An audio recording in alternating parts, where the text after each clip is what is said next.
De faly miaraba ny mpiray tanindrazana rehetra indray amin'ity androany ity ireo zay rehetra tafaraka aminay amin'izao fotoana izao na ny eto toerana na ny any ampitan-dranomasina rehetra any. Faly zahay tafaraka aminao indray androany satria tsika hifampahery amin'ny alalan'ny tenin'Andriamanitra.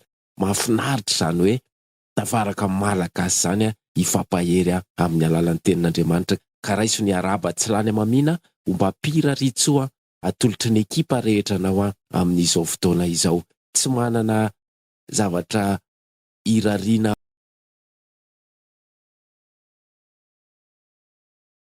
azahoana mandeha miazakazaka hikatsaka ny fanjakan'Andriamanitra. Ka naiza misy anao amin'izao fotoana izao de ndao indray aloha hiaraka hianatra amin'ny tenin'Andriamanitra tsika fa mahasoa antsika izany. Misaotra indrindra mahafony fotoananao iarahana malagasy mpiray tanindrazana aminao satria manome hery zany. Tsy mifankahita tsika fa manome hery ny fahafantarana hoe any ho any, any lavitra be any, any ampitan-dranomasina any misy malagasy miray saina mifampahery manolotra ny fotoanany iarahana mianatra ny tenin'Andriamanitra de manome hery ho an'ny ekipa rehetra zany ary zay koa mino fa enao koa faly tafaraka amin'ny malagasy mpiray tanindrazana aminao. Ka ndao indray ary tsika angataka ny tompo mba hisy ny fanatrehany amin'izao fiarahantsika izao. Ndao tsika anatona ny tenin'Andriamanitra amin'ny fanahy feno fisaorana. Ndao hisaotra ny tompo aloha fa raha ny zavatra mandalo amin'ny fiainantsika isan'andro de efa tsy toy izao intsony tsika fa efa tokony ho ringana. Raha ny toe-po sy ny toe-panahy maloto nyty izao tontolo izao ity de tsy tokony ohatr' izao tsika fa efa tokony ho ringana. Noho ny fahasoavany de mbola nomeny tombonandro indray tsika androany. Ka ndao ho velom-pisaorana, fiderana, fankasitrahana, fanajana, fanetretena eo an-tongotry ny tompontsika izao fa mbola nofidiny indray ka nomeny tombonandro tamin'ity androany ity. Manasa ny malagasy rehetra ary ny tenin'Andriamanitra amin'izao fotoana izao ndao hisaotra ny tompo amin'ny zavatra rehetra. Raha misy mbola tsy nahavitan'izany na misalasala na tena mbola tsy hainy mihitsy zany hoe misaotra ny tompo zany de tonga ny fotoana androany ndao hianatra hisaotra ny tompo amin'ny zavatra rehetra. Androany tsika de ndao andiny tena ampanetretena. Tsy iza mihitsy itsika, tsy nanao inona tsika fa ny fahasoavan'ny tompo na toy izao atsika. De ndao aloha andiny tena zay tenin'Andriamanitra be da be na eny teto na tany akafa nandritran'izay androm-piainantsika izay nitondra inona tamin'ny fiainantsika izany. Androany indray tsika de hianatra fahamarinana anankiray indray ao amin'ny Baiboly. Nanao ahoana aloha ny zavatra efa nianarana hatramin'izay de asaina ny malagasy rehetra amin'izao fotoana izao. Ndao tsika andiny tena. Efa mpandresy ve sa ndao ho refesina amin'ny fiainantsika andavanandro zany fianarantsika ny tenin'Andriamanitra zany. So de sanatrian' izany mianatra fotsiny kanefa rehefa eo amason'ny vola de tsy maharesy akory. Rehefa tonga ny fakapana amin'ny firaisana ara-nofo tsy maharesy akory. Misy ankizy ve, misy tanora ve, misy olon-dehibe, misy zokiolona ve tafaraka aminay amin'izao fotoana izao. Aiza zao zany atao hoe kristianina matanjaka zany. Efa tena kristianina matanjaka ve sa rehefa tonga ny voninahitra de mbola resy ihany. Rehefa tonga manoloana an'ireo zava-mahadomelina be da be, ny toaka, ny sigara, ny rongony na ny zava-mahadomelina hafa koa, fahitalavitra, ny internet, ny écran rehetra de mbola resy ihany. Mampatsiahy ny tenin'Andriamanitra fa efa miatra na Jesosy andro farany zao. So de mbola misy kristianina resy amin'izao fotoana izao. Ndao aloha andiny tena. Ny tenin'Andriamanitra de milaza fa koa zay manao azy fa efa mijoro tsara de oka izy hitandrina fandrao ho lavo. Mandavo zao fiainany zao. Ataony ty zao tontolo zao ty mamirapiratra ny vola, ataony ty zao tontolo zao ty mamirapiratra ny voninahitra, ny fijangajangana sy ny fahavetavetana, ny fanaovana firaisany na ranofo alohany fanambadiana sy ivelan'ny tokantrano, ny fahalalana, ny voninahitra, de sao de mbola misy kristianina lavo amin'izany amin'izao fotoana izao. Tonga ty ny tenin'Andriamanitra, ndao hibebaka, ndao hanetritena hibebaka. Raha tsy manana fanetretena de tsy afaka mibebaka ny olona ray fa ndao hibebaka. Ndao hangataka ny fanatrehan'ny Tompo amin'izao fotoana izao fa mila ny fanatrehantsika. Ry mpanjaka ny mpanjaka, tompony tompo, lay velona mandrakizay, petraka eo an-tanana ankavanan'Andriamanitra, mangataka ny fanatrehanao zay zao. Jesosy eo reto ny malagasy fa ivorindray hianatra ny teninao, mangataka ny fanatrehanao zay satria efa zatra n'izany zay, ary tsy mahavita ninninny zay raha tsy eo ianao. Tompo, mamindra fo aminay amin'ny atalanay, mamindra fo aminay amin'ny fahalotonay, mamindra fo aminay amin'ny fahotanay, fa androany zay hianatra ny teninao. Diovy ny malagasy rehetra amin'izao fotoana izao diovy ny fonay, diovy ny fanahinay, meo fo vaovao sy fanahy vaovao zay anatonanay ny teninao. Jesosy eo, ampianaro ny teninao zahay fa mila n'izany zay amin'izao fotoana izao. Fanirianay de teo kristianina matanjaka, ary tsy ho faniriana fotsiny fa angatahanay mba ho tanterahanao aminay zany, amin'reto malagasy mangetaeta, ny teo afaka, amin'reto malagasy mangetaeta, ny te atahotra an'Andriamanitra, amin'reto malagasy mikatsaka ny fanjakanao reto. Tompo, mitodi amin'ny tsirairay avy amin'izao fotoana izao. Jereo ny fonony tsirairay avy le maniry ny ahatongavanao. Vangio zahay Tompo. Jesosy, aharovo zahay, anjakao ny fiainanay, anao zahay, tsinitsininy zahay, fa noho ny fitiavanao sy ny famindramponao de novorianao teto zahay. Jesosy eo, kasio ny tsirairay avy, mba tsy hisy alamaina fa azo ny herinao hoentina miazakazaka mandrapatonganao. Tompo, manatrehanay hatramin'ny voalohany ka hatramin'ny farany. Mila anao zahay. Arovy amin'ny asany devoly ny tsirairay avy, mba samy aharitra hatramin'ny farany, mba tsy hisy voahelingelina mandritra n'izao fotoana izao. Tompo, ireto ny malagasy atolotra anao. Tompo, ity ny fotoana atolotra anao, manjaka aminay. Apetraka eo an-tananao zao fotoana izao fa fantatray fa tsinitsininy zay ary tsy mahavita ninninna raha tsy eo ianao. Ny dera sy laza sy ny voninahitra, mandrakizay atolotra ny mpanjaka sy ny tompo. Jesosy eo, amin'ny anaranao nanaovan'ny malagasy zany vavaka zany, tsika rehetra nao hoe amen. Androantsika de hianatra fahamarinana iray indray ao amin'ny Baiboly de nampitondraina ny lohateny hoe manana ny fotoanany Jesosy. Ny tantaran'ny Lazarosy no andeha hianarantsika an'izany lohahevitra zany. Amaky tenin'Andriamanitra tsika ao amin'ny filazantsara nosoratan'i Jaona 7:20, ny 1 ka hatramin'ny 7. Vakina aminao amin'ny anaran'i Jesosy. Ary nisy lehilahy anankiray narary de Lazarosy avy any Betania, tanànan'i Maria sy Marta rahavaviny. Maria de ilay nanositra ny Tompo tamin'ny menaka manitra sy namoaka ny tongony tamin'ny volondohany, ary Lazarosy anadahiny no narary. Noho izany ireo anabaviny de naniraka tany amin'ny Jesosy nanao hoe, Tompoko, indro marary lay dianao. Ary rehefa reny Jesosy zany de hoy izy, tsy ho fahafatesana no antony ho aretina io, fa ho voninahitr'Andriamanitra mba ankalazana ny zanak'Andriamanitra. Ary Jesosy tian'ny Maria sy ny rahavaviny ary Lazarosy. Koa noho ny reny Jesosy fa narary Lazarosy de mbola nitoetra 2 andro teo amin'ny izay nitoerany ihany izy. Rehefa afaka zany de hoy izy tamin'ny mpianany, andeha isika ho any Jodia indray. Ny andininy mikasika ny naharariany Lazarosy sy nahafatesany sy nanangalana azy tamin'ny maty de manomboka eo amin'ny 1 ka hatrany amin'ny 7.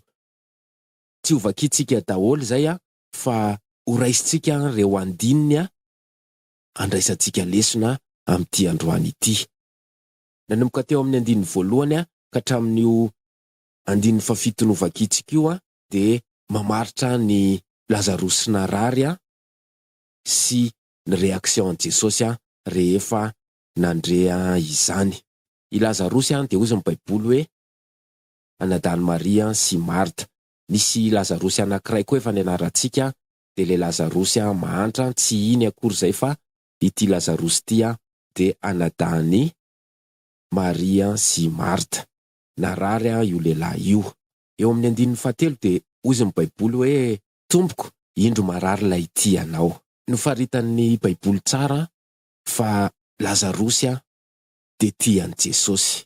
Ny zavatra miseho eto zany de asa mahagaga nataon'i Jesosy amin'ny olona tia azy. Tsara no mamaritra an'izany mba tena hatsapan'ny olona marina fa Jesosy manao asa mahagaga amin'ilay tia azy. Fanontaniana voalohany manahoana zao ny fitiavantsika an' Jesosy? Aiza zao ny fitiavantsika an' Jesosy? Ndao alohan-diny tena, raha tena mitady marina an' Jesosy hanao zava-mahagaga eo amin'ny fiainany tsirairay avy amin'izao fotoana zao de tsy tonga de andaotsika isaoty, andeha hitady an' Jesosy hiantso azy hamonjy antsika amin'ny fahoriantsika. Fa ndao aloha hametra-panontaniana hoe mba manahoana izao ny fitiavantsika an' Jesosy? Filazantsara nosoratan'i Jaona 4:20 amin'ny anaran'i Jesosy. Izay manana ny didiko ka mitandrina izany dia izy no tia, ary izay tia no tiany raiko, ary izao ho tia azy ka iseho aminy. Zay ny famaritana ny atao hoe tian'i Jesosy. Ka manahoana tsika amin'izao fotoana izao? Ozy ny tenin'Andriamanitra hoe izay manana ny didiko ka mitandrina izany dia izy no tia. Manana ny didin'Andriamanitra ve tsika? De mitandrina ny didiny ve tsika? Inona daholo nefa nandidiany Jesosy atsika? Ananantsika ve zany? Mitandrina n'izany ve tsika? Fa izay ny definition an'ny atao hoe tian'i Jesosy. Rehefa tian'i Jesosy ny olona anankiray de automatika tian'Andriamanitra, ary ny tena mahafinaritra de ozy Jesosy hoe ary izao tia azy ka iseho aminy. Zany ny fanirian'ny olombelona rehetra ny isehoan'i Jesosy amin'ny fiainany. Kanefany mazava ny tenin'Andriamanitra fa mila manana ny didiny tsika de mila mitandrina ny didiny. Manasa ny malagasy rehetra amin'izao fotoana izao aloha andinika hoe hatraiza ny fitiavantsika an' Jesosy amin'ity androany ity. 4. Ary rehefa reny Jesosy zany de hoy izy, tsy ho fahafatesana no antony io aretiny io, fa ho voninahitr'Andriamanitra mba hankalazana ny zanak'Andriamanitra. Misy olona marary ve amin'izao fotoana izao?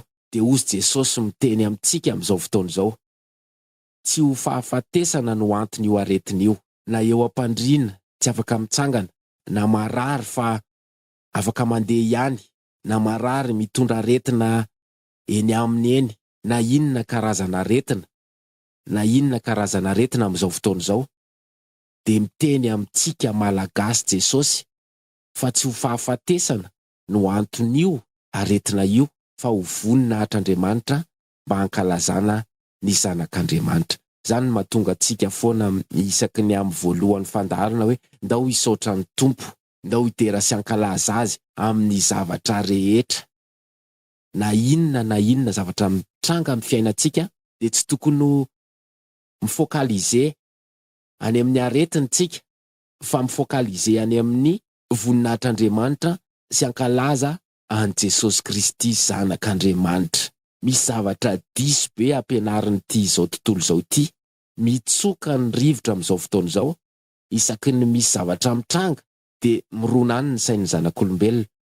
Tonga ny aretina de nirona tany, tonga ny accident, tonga ny ady, ny olana rehetra zay mitranga amin'ny fiainantsika de ampianarin'izao tontolo izao tsika hoe tonga de lasa mifantoka any amin'le zavatra mitranga. Androany ny tenin'Andriamanitra merina amin'ny malagasy amin'ny fahamarinana, tsy ho fahafatesana no antony io aretiny io, fa ho voninahitr'Andriamanitra mba hankalazana ny zanak'Andriamanitra. Manomboka androany zany de ny mba ho voninahitr'Andriamanitra sy hankalazana ny zanak'Andriamanitra no antony fiainantsika. Na inona aretina no niatra tamin'ny Lazarosy teto de mipanike daholo ny fianakaviana, aiza nahita vola, ahoana ny fikarakarana, ho faty sy vesa ho velona ny marary, dia hozy Jesosy hoe tsy ho fahafatesana no antony aretin'io, fa ho voninahitr'Andriamanitra mba hankalazana ny zanak'Andriamanitra. 15. Ary Jesosy tia Marta sy ny rahavaviny ary Lazarosy. Ndao isaotra ny Tompo fa tia antsika izy, dia zao dia mbola asehony koa zao. Zao ny atao hoe fitiavan'i Jesosy, zao itsika mbola ampianary ny teniny zao. Zao tsika voriny eto zao. Raha mbola misy olona amin'izao fotoana zao tsy mahatsapa amin'ny fitiavan'i Jesosy, fa variana mijery ny difficulté sy ny problème sy ny zavatra mitranga amin'ny fiainana, dia androany ny tenin'Andriamanitra mamerina amin'ny malagasy amin'ny fahamarinana fa izao androany zao dia mbola anehoan'ny Tompo ny fitiavantsika. Tia antsika Jesosy. 15. Koa noho ny reny Jesosy fanarary Lazarosy dia mbola nitoetra 4 andro teo amin'izay nitoerany ihany izy. Izany no fomba fiasan'i Jesosy zany. Itsika may mba ho sitranina, tsika may mba ho vahana amin'ny problème tsika, tsika may mba ahita vady, ahita asa, ho tafita ny zanaka, ho salama, ho voaro, fa Jesosy manana ny fomba fiasany. Dia raha jerena ny 15 sy ny 19, dia raha olona mbola jamba n'ity zao tontolo zao ty dia miteniteny foana. Eo amin'ny 15 izy dia miteny hoe ary Jesosy tiany Marta sy ny rahavaviny ary Lazarosy. Dia eo amin'ny 19 dia ozy ny tenin'Andriamanitra hoe ka noho ny reny Jesosy fanarary Lazarosy dia mbola nitoetra 4 andro teo amin'izay toerany ihany izy. Ny fomba fisainan'ny zanak'olombelona rehefa misy problème, rehefa misy aretina, dia tonga dia mikoropaka, mandeha manao zay fomba rehetra ho any amin'le zavatra mitranga. Fa Jesosy tsy olombelona. Jesosy Andriamanitra manana ny fomba fiasany izy. Isaia 5:20, andiny favalo amin'ny anara Jesosy. Ny fihevitro tsy fihevitrareo, ary ny lalanareo tsy mba lalako ho Jehova. Fa tahaka ny lanitra, avo kokoa noho ny tany, no mahavo kokoa ny lalako noho ny lalanareo, sy ny fihevitro noho ny fihevitrareo. Raha azontsika tsaina ny elanelan'ny tany sy ny lanitra, dia ohatran'izay ny elanelan'ny fomba fisainan'ny olombelona sy Andriamanitra tsy takatritsika ny fisainan'Andriamanitra. Dia izany indrindra zao no ianarantsika amin'ity androany ity, ny anaiky sy anatena amin'ny fahanginana ny famonjeny Jehova. Raha misy olona manana olana amin'izao fotoana izao dia mitovy tsisy valaka amin'ny olana nahazo an'i Marta sy Maria rehefa narary ny anadahany ny mahazo antsika. Jesosy manana ny fotoanany, dia tsara mahiratra ny masom-panahintsika mianatra tsara n'izany fomba fiasan'i Jesosy zany, fa raha tsy zany dia ararotiny devoly hanomezany hevi-diso asain'ny monomonina dia lasa manohatra an'Andriamanitra. Tsy vitany hoe mbola nitoetra 4 andro teo amin'izay nitoerany ihany izy, fa eo amin'ny 17 dia hozy ny tenin'Andriamanitra hoe amin'ny anaran'i Jesosy, rehefa afaka izany dia hoy izy tamin'ny mpianany, andeha isika ho any Jodia indray. Mbola tsy programan'i Jesosy aloha ny andeha ho any amin'ny Lazarosy, fa izy mbola nieritreritra indray ary izy hoe mbola andeha ho any Jodia. Zany no mahatonga an'ity lohahevitra ity manao hoe Jesosy anie manana ny programany, Jesosy anie manana ny sitrapony, Jesosy anie manana ny fotoanany, izy ny mandahatra ny zavatra rehetra.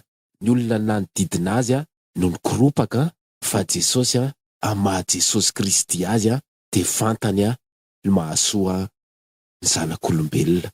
Izany indrindra mahatonga antsika amin'izao fotoana izao mianatra n'izany fomba fiasan'i Jesosy zany, hoe ahoana marina ny tena fomba fiasan'i Jesosy, inona ny sitrapon'Andriamanitra, mba tsy hahatonga hanao discussion lava be na hanao saina-pitolo ka efara mimononmononana dia lasa manohatra an'Andriamanitra. Nitsongaina ao anatin'ny ty jaolina 12 ty reo andininy milaza ny fomba fisainan'ny olombelona.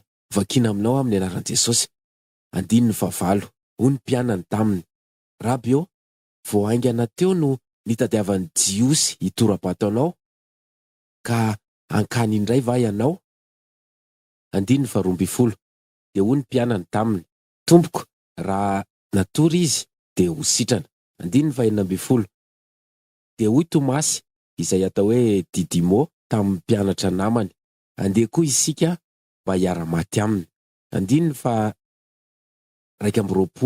ary hoy Marta tamin'i Jesosy: Tompoko, raha teto ianao dia tsy maty ny anadahako. 22 nefa fantatro fa na dia ankehitriny izao aza na inona no angatanao amin'Andriamanitra dia omen'Andriamanitra anao.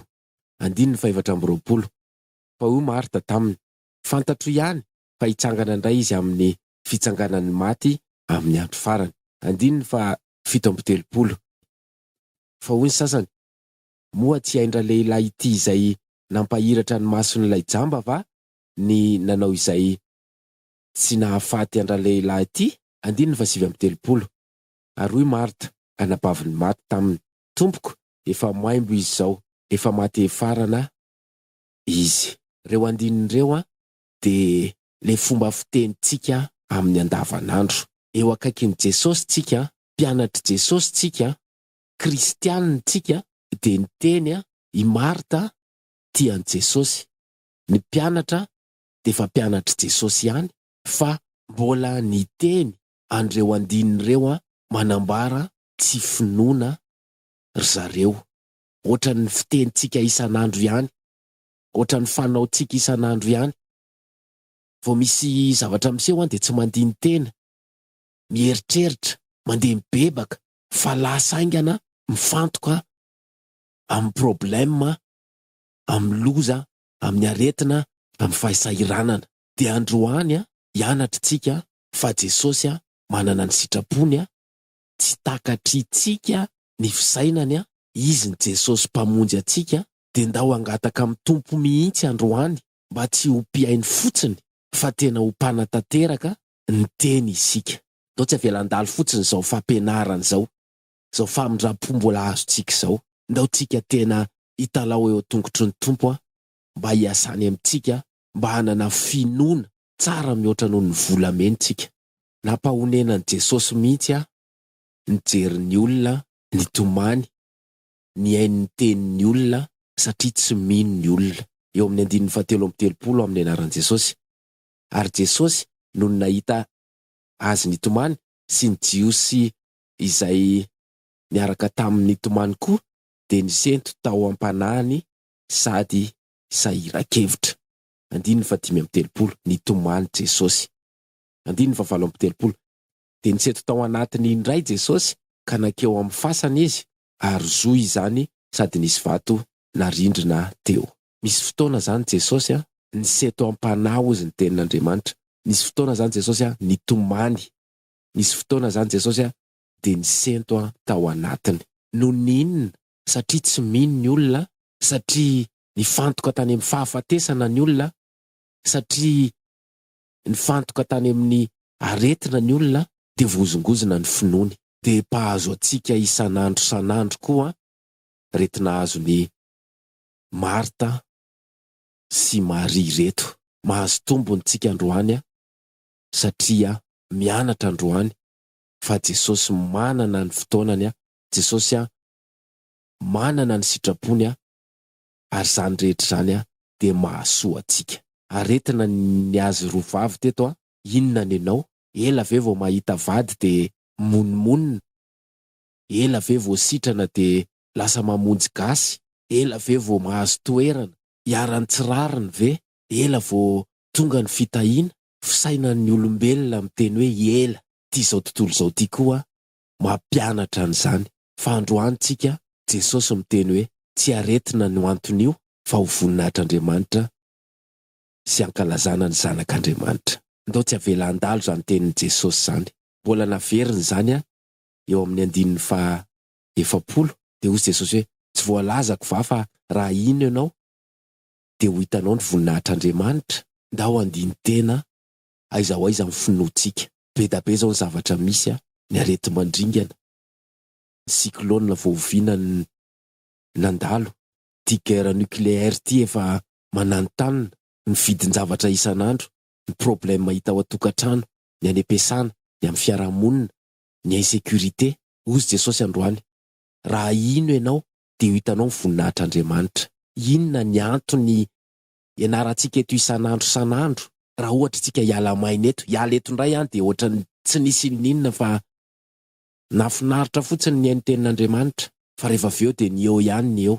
Androany, ndao tsika tsy hanaiky, ndao angataka amin'ny tompo ampitombony ny finoantsika, dia tsika koa hanao ny ezaka rehetra tsy hifantoka any amin'ny problème sy ny zava-manahirana rehetra, fa dao hibanjina ny ty tenin'i Jesosy ty, dao reketina ho apotsika ty tenin'i Jesosy ty hoe raha ino ianao dia ho hitanao voninahitr'Andriamanitra. Dao ho fitiantsika ao anatin'ity andinin-tsoratra masina voasoratra ao amin'ny fitomanin'i Jeremia ty, toko 7:9-20, ny toe-panahy tokony hananany zanak'Andriamanitra amin'izao fiatrehana ny olana izao. Vakitsika amin'ny anaran'i Jesosy. Tsara amin'ny olona ny manantena sy miandry amin'ny fahanginana ny famonjeny Jehova. Zay ny fianarantsika androany, misaotra ny tompontsika, dia ndao apetraka eo an-tanany zany fa sao dia alainy devoly.